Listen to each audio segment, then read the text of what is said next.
Obrigado pela sua atenção. Aqui, parceria da CBN Diário com a TV Com. Este é o Conversas Cruzadas, sempre com um assunto, um debate de tema relevante para você, de interesse público. Médicos de 2 hospitais públicos emitiram comunicados nesta terça-feira, apontando a dificuldade gigantesca para a continuidade dos trabalhos. E esse comunicado anunciando a suspensão do atendimento em algumas áreas por superlotação de pacientes. Os profissionais do Hospital Regional de São José afirmam que não há condições para atender pacientes para avaliação e internação. Já que no Hospital Celso Ramos foi anunciada a suspensão de neurocirurgias e o atendimento a fraturados, novos atendimentos.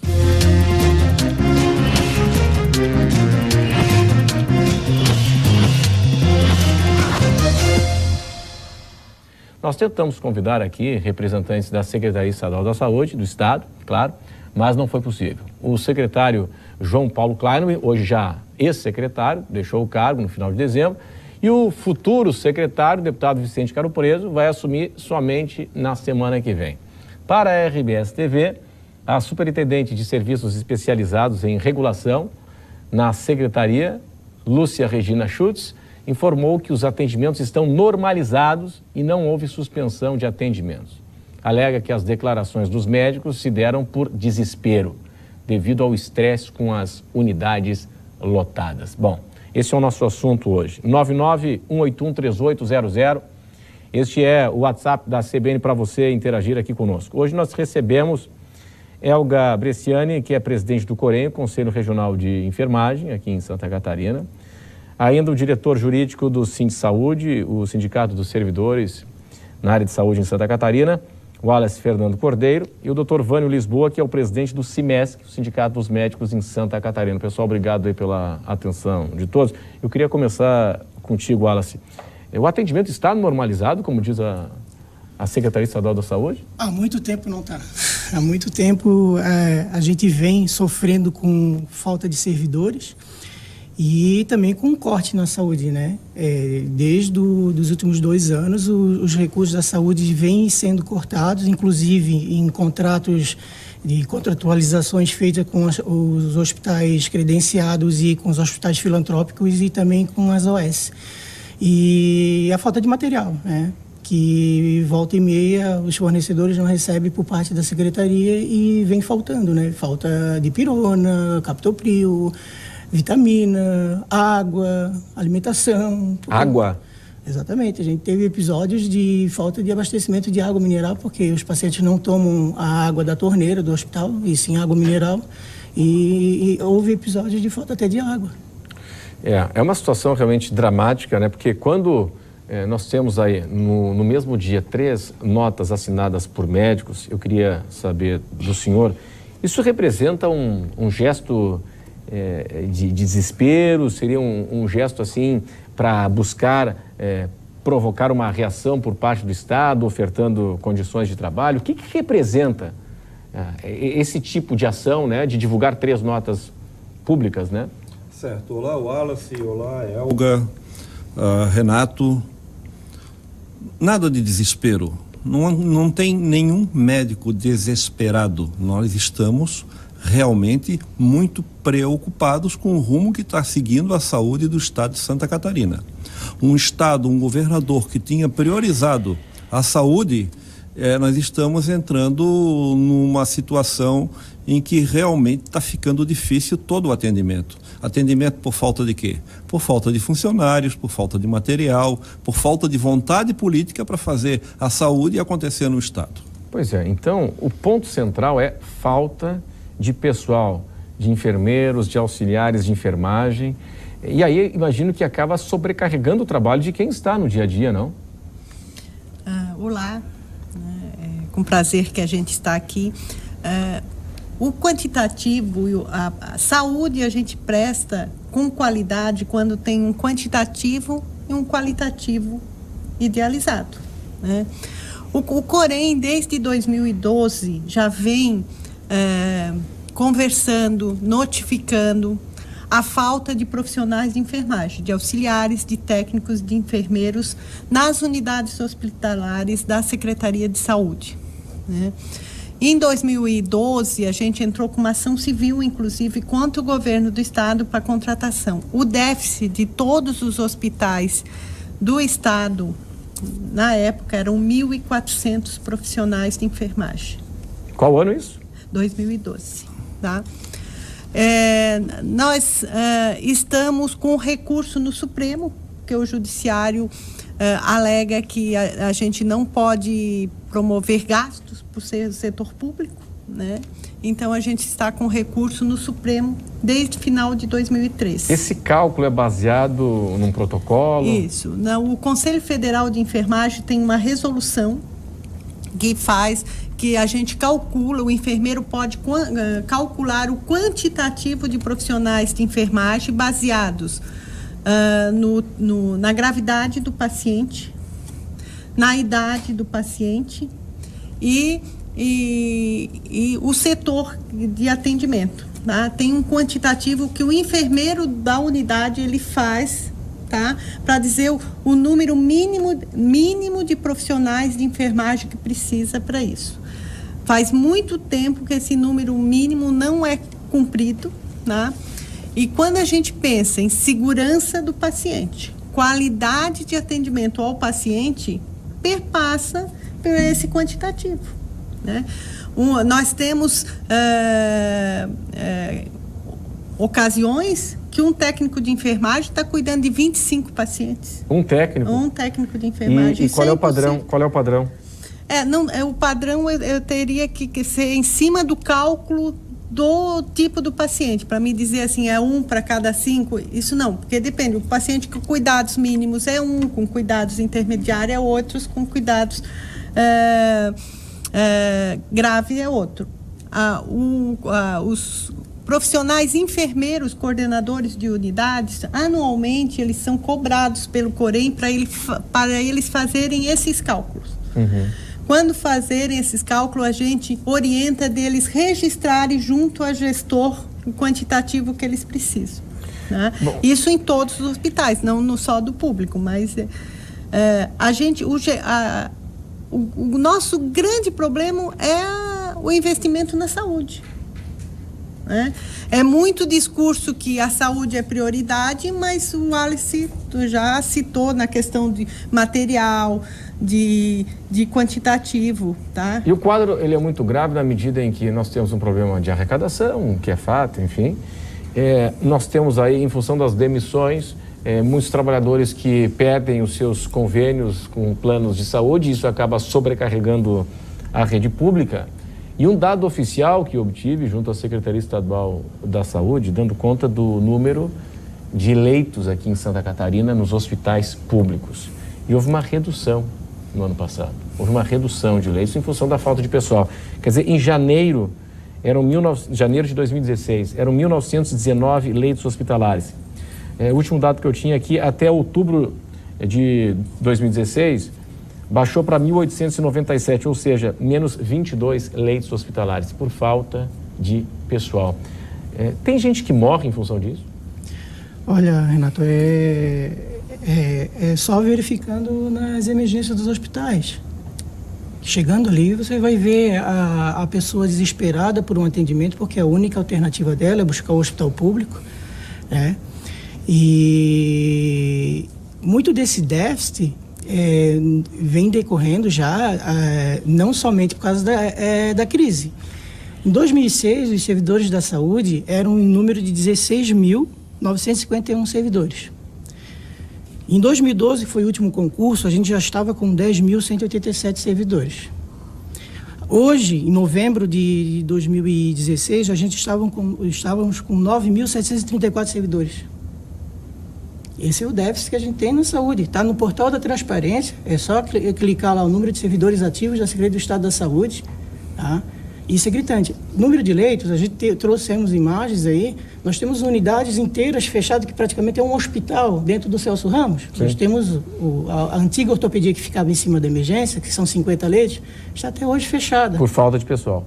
E também por falta de... A unidade estava fechada, virou depósito. Virou depósito. É um absurdo isso. O hospital infantil estão com a UTI inaugurada, com metade de leite funcionando, um centro cirúrgico parado novo, O hospital em Lages tem um bloco novinho sendo construído, está prestes a ser inaugurado, mas não vai ser inaugurado. Quer dizer, aí nós temos um problema de planejamento que tem que entrar na ordem do dia também, né, doutor Lisboa, que é o seguinte: é muito fácil você construir um hospital, você comprar equipamento, porque aí você tem financiamento e empurra com a barriga esse financiamento, vai pagando e tal, ok. Só que não existe financiamento para custeio. Custeio é que é difícil, né? Só que o governante gosta de ir lá, inaugurei a UTI, inaugurei não sei mais o que e tal, e bota uma placa e tal, e o nome dele. Não é só disso que precisamos, né? Renato, realmente é interessante, né? Inaugurar uma unidade, botar a placa lá com o teu nome, o secretário, fulano, Beltrano e tal. Isso é legal, politicamente claro. Puxa, que bom, inaugurou a unidade e tal. E aí, para manter, como é que fica? Eu acho que nós precisamos realmente ter investimento no custeio do atendimento à saúde do cidadão. Esse atendimento o governo se propôs a fazer. Esse atendimento o governo não faz de graça, ele recebe para fazer isso. Ele recebe um orçamento para fazer e ele tem que aplicar esse dinheiro lá. Agora, esse contingenciamento da verba que vem para a saúde, e não vou usar o termo desviado, porque não é o termo, mas que é usado para outra, numa outra situação, vai deixando cada vez pior aqueles setores onde o paciente é realmente atendido e é tratado. Outra coisa interessante, Renato, é bom que a gente esclareça, o Wallace e a Elga também sabem disso, é que quando o cidadão procura o Estado para ser atendido, ele não procura o secretário de administração. Ele não procura o secretário de saúde. Sim.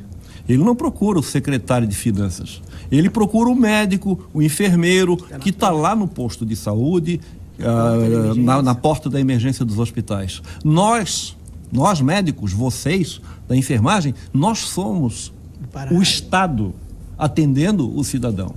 Tá? Só que não nos é dado a condição técnica, clara, objetiva, e a capacidade de material para poder prestar esse atendimento na altura que o cidadão merece. Agora a gente sabe que, em função da crise também, o grande problema do Estado brasileiro, de uma forma geral, é, na gestão fiscal, o gasto com o pessoal. Mas precisa gente. Precisa mais policial militar, precisa mais fiscal ambiental, precisa mais enfermeiro, precisa mais médico, enfim. E aí como é que faz? Tem que contratar.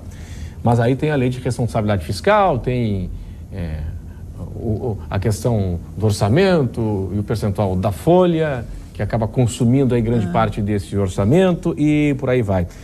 O fato também é que os afastamentos por licença de saúde, né, para atestado médico, entre os profissionais da saúde no Estado, ele é bem superior à média da iniciativa privada. 3, 4 vezes a mais. Qual é a explicação para isso? Renato, a população vai onde tem uma porta aberta. Né? Onde é que tem as portas abertas? Nas emergências dos hospitais públicos. Tá? Então, por isso o acúmulo enorme de pacientes nessas unidades. Só que, se tu tem um número quantitativo que é insuficiente para atender essas pessoas, sobrecarrega. Os profissionais de saúde não deixam de atender, mas ficam sobrecarregados. Quando sobrecarrega, as pessoas acabam ficando daqui a pouco doentes. Ficam doentes. Tá? Se tem um número grande de pessoas para ser atendido e tu está na hora de ir embora e tu não consegue ir embora porque não tem profissionais para te substituir, tu dobra o plantão, isso faz um desgaste aos profissionais, né? Isso é um discurso do gestor bastante forte, que o problema são os atestados de saúde. Mas nenhum estudo foi feito nessa Secretaria de Saúde para saber por que os seus profissionais estão pegando atestado, por que eles estão doentes. É doença ocupacional.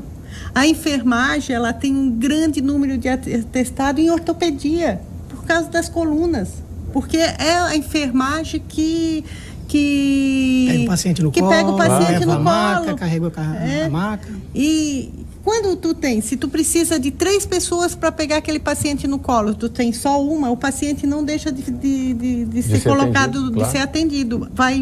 Ele vai ser prejudicado.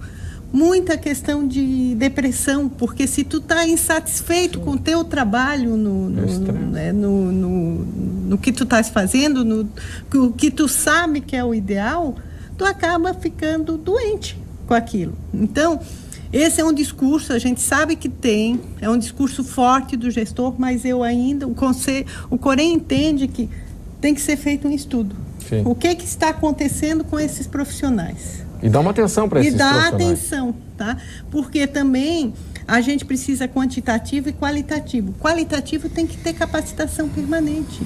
Né? Bom, vamos fazer o seguinte. Como é que é feito isso? Até eu queria entender, imagino que não, né? Mas quando sai um profissional por atestado médico, um enfermeiro, um auxiliar de enfermagem, ou um enfermeiro que se aposenta, enfim, não há reposição. Esse é o problema. Não há reposição. E você tinha alguém lá trabalhando, atendendo, de repente ele sai e aí não tem a reposição. E é por isso que os leitos vão sendo fechados, né? Bom, é o seguinte, eu preciso chamar um intervalo comercial e em instantes estaremos aqui de volta no Conversas Cruzadas, parceria da CBN Diário e TV Com. Programa que tem um oferecimento de água mineral Santa Rita. Beba água mineral Santa Rita, leve para a sua vida.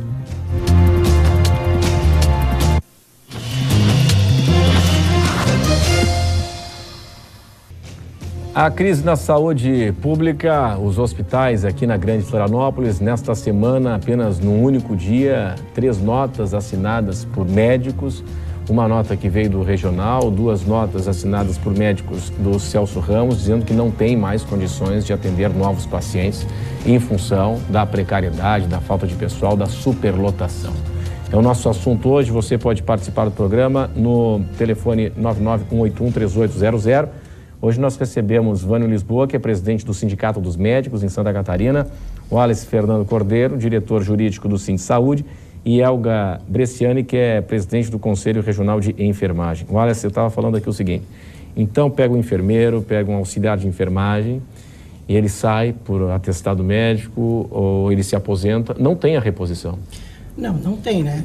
Eu vou dar o meu exemplo, eu sou técnico de enfermagem no Hospital Celso Ramos e tem plantão que o colega fica doente e eu fico sozinho com 10 pacientes semicríticos, porque eu trabalho no setor de isolamento do Celso Ramos e fico. E acontece comigo, acontece na semi-intensiva, acontece nas unidades de internação e a questão dos atestados e afastamentos começa pela política de saúde do trabalhador que o Estado não implementa. Nós temos lei que manda ter o enfermeiro, o médico dentro da unidade para cuidar, para fazer o acompanhamento psicológico. Imagino que isso iria até minimizar os afastamentos. Né? Exato. Seria uma política na saúde do trabalhador. Seria um investimento, claro. Mas infelizmente nós temos casos de médicos profissionais que se especializam, mas não são profissionais de saúde do trabalhador, que prestam voluntariamente isso dentro da unidade, fazem periódicos, fazem atendimento, que tiveram a sua atividade dentro do hospital proibida pela direção do hospital,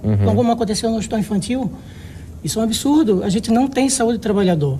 É um absurdo. Os trabalhadores ficam doentes, não tem reposição. Qual foi a última vez que teve concurso de enfermeiro e auxiliar de enfermagem? Tivemos um concurso grande em 2012 agora, que venceu. O Estado ficou de contratar 350 e poucos trabalhadores agora, antes de expirar o concurso, e não chamou. Quer dizer, o Estado fez um concurso público em 2012, houve a classificação e não chamou... Chamou até, ele expirou ano passado, e aí com essa expiração desse concurso não pôde mais chamar. Agora, teria que chamar agora um novo, ele vale por 2 anos, renováveis por mais 2, né? Mas mesmo assim, pelos dados que eu forneci aqui, nós tivemos um decréscimo dos servidores. Tem muito servidor se aposentando agora, porque está coincidindo com a inauguração do hospital regional, com o hospital infantil, e esses servidores estão se aposentando. Que eles foram contratados na época da abertura e agora estão dando sua aposentadoria. Sim. E se não abrir concurso, vai entrar em colapso. Agora, o Estado pode contratar também de forma provisória. Muda alguma coisa do ponto de vista do atendimento na ponta para o cidadão? Olha, mesmo com a pessoa profissional os profissionais de enfermagem, principalmente os médicos, todos os profissionais de saúde que se dedicam, é porque ama a profissão, senão a pessoa não aguenta. Porque, no meu ponto de vista, a diferença de uma pessoa numa porta de emergência numa guerra é só falta a bomba e a bala. Porque a gente vê dor, a gente vê sangue, a gente vê gente mutilada e a cobrança da população. E isso a gente não tem respaldo nenhum, a gente só leva na cabeça, a verdade é essa. Bom, o seguinte, doutor Vânio, o que a gente percebe também, e o modelo que começou em São Paulo, já no governo Mário Covas, né, que são as contratações de empresas, ou instituições, enfim, organizações, né, enfim, são empresas, são entes privados nas organizações sociais para fazer gestão. No caso aqui em Florianópolis, nós temos aí o SAMU, nós temos aí o Hospital Florianópolis, temos hospitais pelo interior do estado. Aqui no CEPOM nós temos uma fundação, né, que faz aí a gestão, que recebe, né, uma fundação que recebe recursos do estado e que toca aí EMOSC, CEPOM, enfim. Queria saber do senhor o seguinte, tirando aqui a questão do CEPOM, mas falando em especial nas organizações sociais, que é um modelo diferente, onde nós estamos falando aqui de empresas, tem um fim voltado para o lucro, imagino. Está dando certo? Já te respondo. Renato, deixa eu só voltar àquele assunto do trabalhador adoecendo. Tá? Existe uma síndrome que acontece com quem trabalha na saúde, que o Renato já abordou em Conversas Cruzadas, sim, que é a síndrome de Burnout. Né? E quer queira, quer não queira, os médicos e o pessoal da enfermagem é o que mais é atingido por essa síndrome. Essa síndrome é acompanhada com depressão, com síndrome do pânico e uma série de doenças que são relacionadas a esse tipo de coisa. A Olga falou muito bem das doenças ortopédicas. Não é só coluna, não. É coluna, é ombro, é punho, é cotovelo. Tá? E é lógico, quanto mais a intensidade de trabalho, mais fica sujeito o cidadão a ter esse problema. Outro caso interessante, só para vocês saberem ainda a respeito de quem trabalha em hospital, de 3 pessoas, de 3 pessoas que se suicidam no mundo, uma é médico. Tá? Então, de 3 pessoas que se suicidam no mundo, uma é médico, só para vocês saberem disso. Então, vamos fazer o seguinte, o senhor vai responder essa questão aí das organizações sociais, né, esse modelo adotado pelo Estado, e vale aí para a SAMU, vale para hospitais também. Daqui a pouco, depois do intervalo e do repórter CBN, vamos para o intervalo e até já.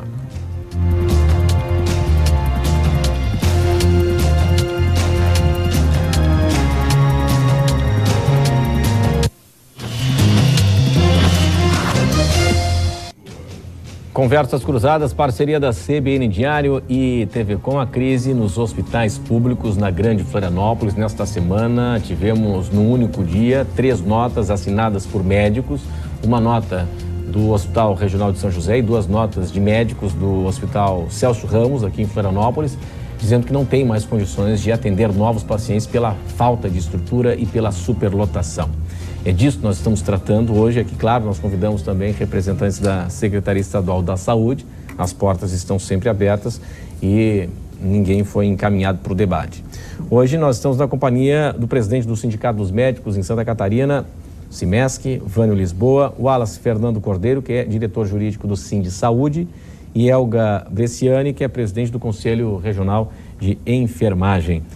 Eu havia perguntado para o senhor, antes da paradinha aqui para o repórter CBN, esse modelo das organizações sociais. Ou seja, o que é isso? É o Estado que repassa o recurso por uma instituição que tem interesse no lucro, claro, uma empresa que está querendo rentabilizar ali, e essa empresa vai operar o SAMU, vai operar um hospital, como o Hospital Florianópolis, enfim. Está dando certo? É mais caro, é menos caro? Não, não está dando certo, não. Primeiro que a Constituição é muito clara. Saúde é um direito do cidadão e um dever do Estado. Então, o Estado tem a obrigação de prestar o direito, aquele direito ao cidadão. Segundo, se o Estado vai contratar alguém para fazer o serviço de saúde, o Estado vai fazer o quê? Só a segurança e a educação? Aí ele contrata para a educação também e ele faz o quê? Só a segurança? Aí terceiriza, como estão terceirizando, o Estado vai fazer o quê? Nada. O Estado tem que cumprir o papel dele, o Estado tem que prestar saúde com funcionários públicos estaduais, tem que prestar educação com professores contratados pelo Estado e tem que prestar segurança com funcionários do Estado. Só uma pausa aqui. A alegação para o Estado brasileiro, de uma forma geral, justificar, né, as organizações sociais é o seguinte: Não, é que pelo Estado sai mais caro, é muito burocrático, a OS ela tem maleabilidade, flexibilidade para conseguir contratar, não precisa abrir um edital para tudo, concurso público é muito complicado, que vai ficando cada vez mais caro com o passar do tempo e por aí vai. Nós não entendemos assim no sindicato, nós entendemos que o funcionário que presta serviço de assistência à saúde para o Estado, para o cidadão através do Estado, tem que ser funcionário do Estado. Aquilo que eu falei ainda há pouco. Quem presta o serviço ao cidadão é o Estado, na figura do médico, do técnico, do bioquímico, do enfermeiro. Nós somos o Estado na frente do cidadão. Então nós temos que ter a prerrogativa de ser Estado e não ser um terceiro. E eu vou dizer mais, Renato, hoje está sendo quarteirizado. Tá? Aí a OS contrata uma cooperativa para poder prestar esse serviço. Tá? Então, quanto está funcionando ou não, Hospital de Araranguá, há um ano atrás, é da SPDM, todo tipo de problema. SAMU, todo tipo de problema. Não, o problema no SAMU é quando atrasa o salário. Não, mas quando atrasa o repasse, mas a operação ela funciona. Mas tem problema. O Hemosc-Cepom. Atraso no repasse. Quer dizer, o serviço é de excelência, mas o problema é o Estado que não repassa o valor integral do contrato. Então, o problema não é ser empresa ou não. O problema o que é? É falta de dinheiro. Será que a tendência é justamente continuar nessa linha de terceirização? Já está valendo agora, por exemplo, o seguinte, que o risco na medida desse discurso de lei de responsabilidade fiscal, de queda de arrecadação, daqui a pouco você contrata uma associação ou uma empresa que tem aí uma cooperativa de médicos anestesiologistas e você vai acabar contratando essa empresa para fornecer os médicos anestesiologistas para um hospital A, B ou C. Isso já acontece? No Estado já. O Estado já contrata cooperativas de anestesistas para prestar mas isso funciona bem? No meu ponto de vista, não. A quem responde essas pessoas? Não, a responsabilidade direta é do Estado. Cabe ao Estado controlar, fiscalizar. A responsabilidade direta é do Estado. A resposta por escrito deles é que é a organização que administra e que tem que ser perguntada para ela. Como acontece no Florianópolis, quando acontece no SAMU, quando a gente vai cobrar do Estado. Mas quando dá algum problema com o SAMU, a cobrança que se faz é para o Estado. O Estado que contratou, mas a responsabilidade constitucional é do Estado. Ele terceirizou, enfim, mas a gestão é do Estado. Continua sendo do Estado. Em contrapartida, o contrato de gestão não prevê nenhuma punição para a empresa. O Estado chega lá, briga com a SPDM, dá um esporro, vamos dizer assim, como diz o Manezinho, e não acontece nada. Agora, uma dúvida. Bom, nós tivemos essa semana as 3 notas, né, que eu divulguei agora há pouco, a gente está falando durante todo o programa, né, que são as notas assinadas pelos médicos e tal, do Regional e do Celso Ramos. Olha, não tem mais condição, superlotação, falta de estrutura, não estão recebendo novos pacientes. O Estado diz que, via assessoria de empresa, via a própria gerente lá de regulação, de leitos hospitalares e tal, que a situação está normalizada e nós estamos atendendo, não foram suspensos os atendimentos. Os médicos dizem que os atendimentos foram suspensos. E aí, foram ou não foram? Normalizado? Não. A não ser que o normalizado seja o caos, né? O problema é que nós não podemos aceitar que um paciente que tenha sofrido um acidente, um trauma, uma queda, uma esbarrada de motocicleta ou coisa parecida, fique 20, 30 dias aguardando uma cirurgia ortopédica. Nós não podemos aceitar que um paciente que necessite de uma neurocirurgia ou de um problema cardíaco ou qualquer outro procedimento que tenha sido realizado, aguarde internado ou em casa 90 dias para poder fazer o procedimento. Nós não podemos aceitar isso como normal. Eu não gostaria que isso acontecesse nem comigo, nem com ninguém. Eu tenho a impressão que nenhum de vocês gostaria disso. E nem tampouco quem está nos ouvindo. Se eu tenho uma cirurgia para fazer, que eu estou com uma fratura de perna e preciso fixar aquela fratura, e eu sei que se eu esperar, 30, 40, 50 dias e vou ter um desvio, um desalinhamento da minha perna, coisa parecida, eu vou querer fazer essa cirurgia amanhã.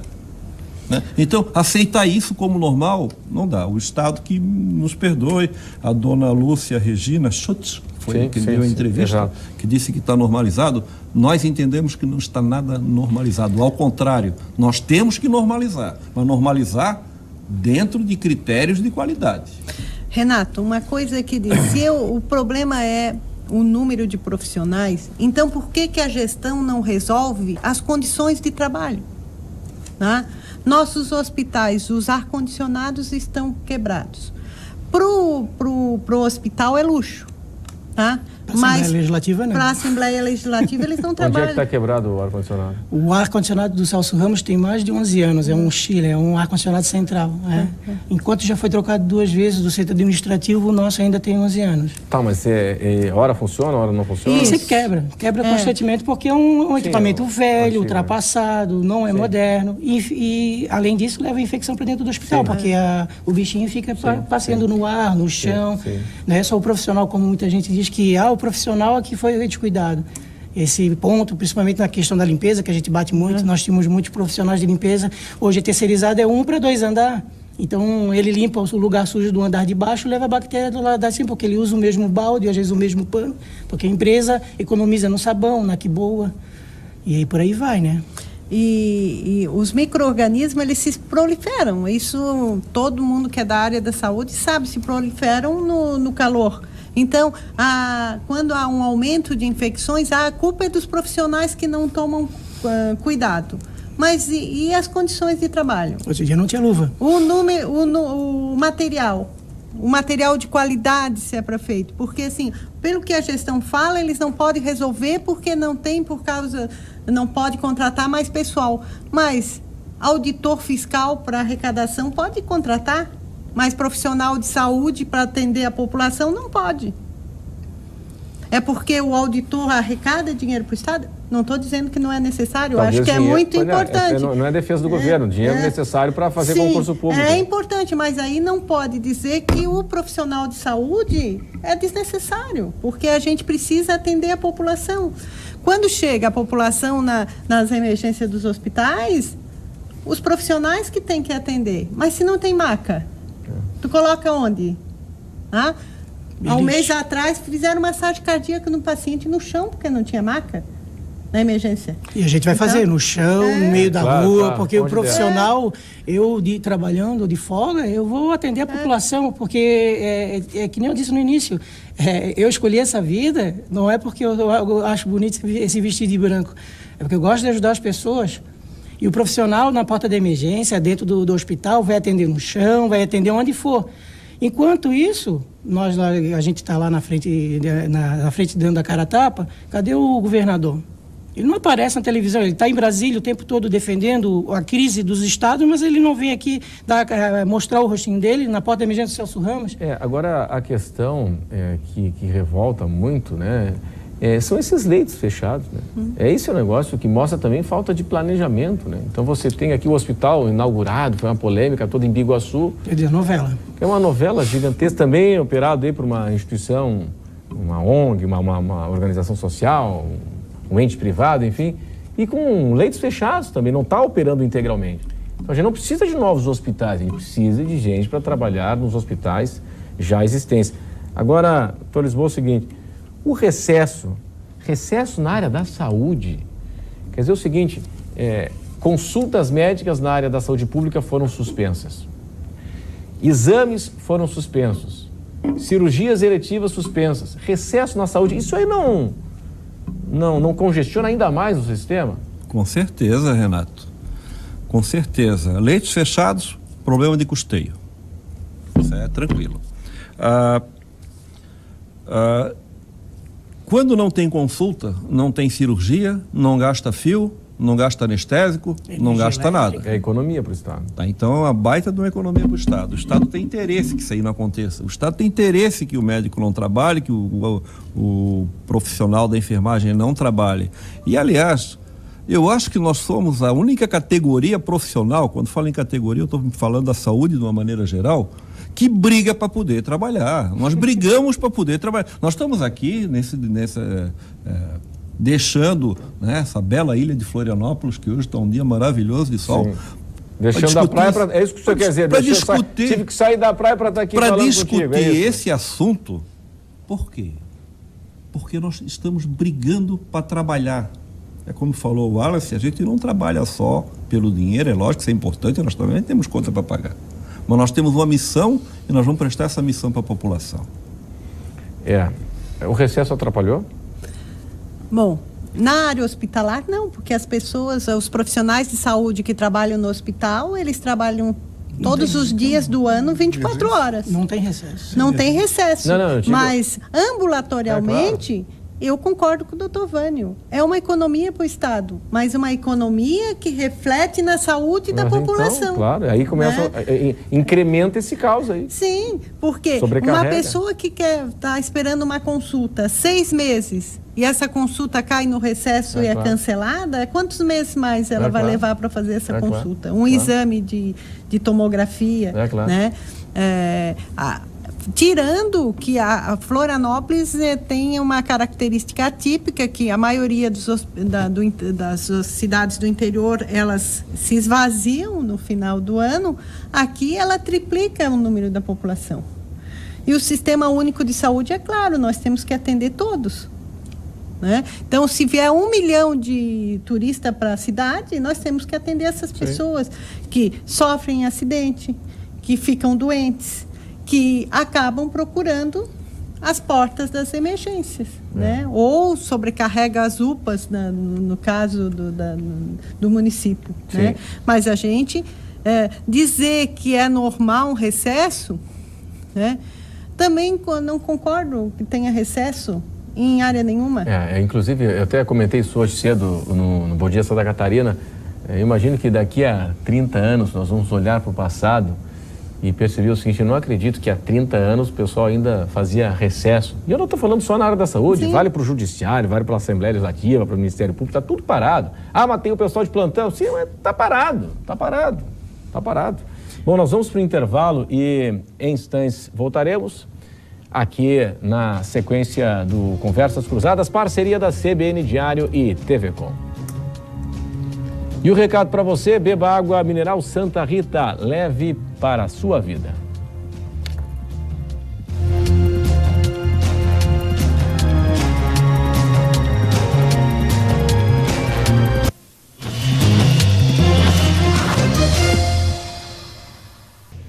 A crise nos hospitais aqui na Grande Florianópolis, nos hospitais públicos, 3 notas assinadas no mesmo dia. Uma nota por médicos do regional, 2 notas pelos médicos do Celso Ramos, dizendo que não tem condições de atender novos pacientes pela superlotação. Então, nosso assunto hoje, nós estamos com o Vânio Lisboa, que é o presidente do Sindicato dos Médicos em Santa Catarina, o Wallace Fernando Cordeiro, que é diretor jurídico do Sindi Saúde, e Elga Bresciani, que é presidente do COREM, que é o Conselho Regional de Enfermagem. Tendência para 2017, para a saúde. A saúde sai da UTI? O Brasil tem que sair da UTI. O Brasil tem que sair da UTI. Todos nós temos que sair da UTI. A economia tem que voltar a girar. A economia tem que voltar a funcionar para que a gente possa ter saúde de qualidade, porque a saúde precisa de investimento. Precisa de gestão? Precisa. Mas não é só gestão, precisa de dinheiro também. Quanto à questão dos hospitais públicos, eu te digo que o sistema hospitalar no Brasil e no Estado, ele não é só o hospital público, tem a iniciativa privada também. Sim. Nós recebemos um comunicado do Hospital de Caridade, dizendo que acabou a greve no hospital. Esse comunicado vem do dia 2 de janeiro.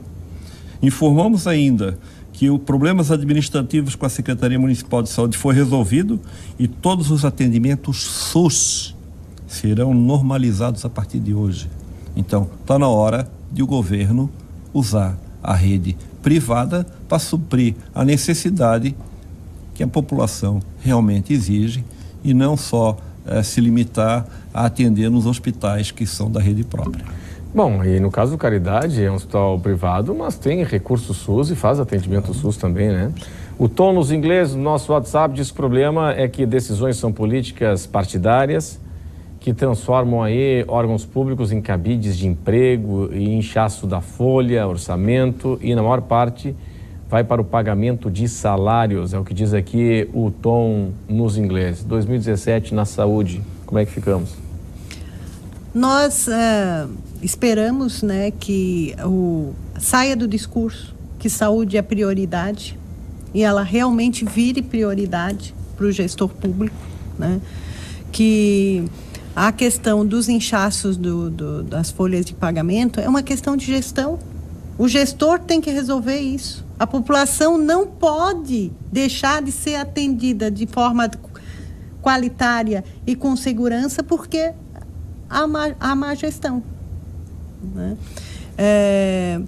Eu acho que a gente precisa mesmo ter uma gestão pensando na população. Sim, o interesse público.